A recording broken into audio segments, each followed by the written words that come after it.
Let's take a look at a key case in tort law for vicarious liability.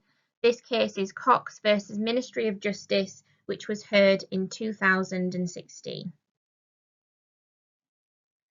In this case, the claimant was a catering manager in a prison, and the defendant was the Ministry of Justice as executive agent of the prison service.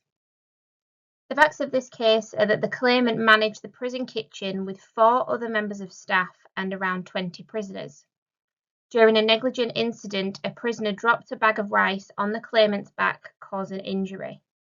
The claimant sought an action against the Ministry of Justice upon the basis that they were vicariously liable for the acts of the prisoner.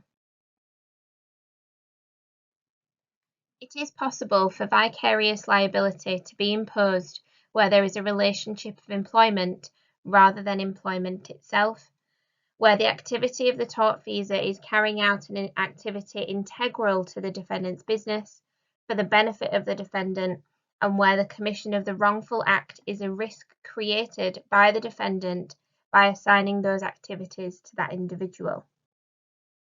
The court in this case felt it was fair to impose vicarious liability for a number of reasons. Firstly, the tort will have been committed as a result of activity being taken by the tortfeasor on behalf of the defendant.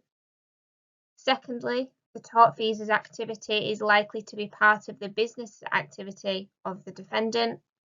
And thirdly, the defendant, by employing the tortfeasor to carry on the activity, will have created the risk of the tort committed by the tortfeasor.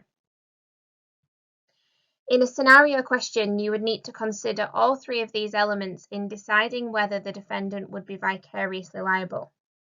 What you are looking to establish is if there is a relationship of employment that exists and is capable of giving rise to vicarious liability, even if there isn't any strict employment mentioned. It could be that harm is wrongfully done by somebody who carries on activities as an integral part of the business, but the business benefits, such as in the case of Cox. A situation like this would result in liability due to a relationship of employment. There are 2 other factors the courts may also consider, even though they do not carry as much significance. Firstly, the employer is likely to be insured, meaning that they are in a better position to pay the compensation. And secondly, the employer maintains a degree of control over the employee. In a scenario, look out for any ways in which the defendant controls how the tortfeasor works or what they do. This would suggest that there is a relationship of employment.